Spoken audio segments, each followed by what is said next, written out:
Well, it's called the Major League Baseball Players Association for a reason. It's the Players Association.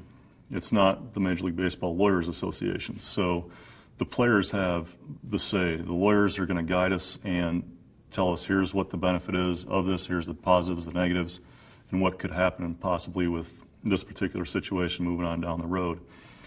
And so the one thing I would try to do is every spring training, whether Don came and gave the talk in spring training for a couple hours or Michael did, the one thing I would make sure I did, especially once I got on the pension committee, is I'd stand up and say, listen, Don works for you guys. It may be a perception that, we work for him, but Don works for us. Now Michael works for the players. They're not the boss. They're in charge of what happens within the office, but it's the players who have a say, and the players that are going to determine what issues do you want to fight for, what do you not want to fight for, and how do you want to go about doing it. They'll be the ones to guide us through the lawyers. Michael and Don will be the ones to guide us through the process, but the players will have the final say in this is worth going out on strike for, this is worth fighting for, this won't.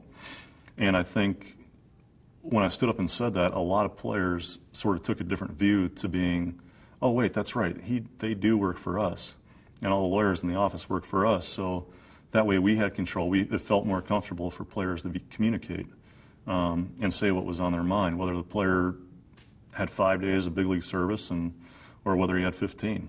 And I think that most of the players now realize that it's their union. They're the ones that have to stick together in order to make this thing work.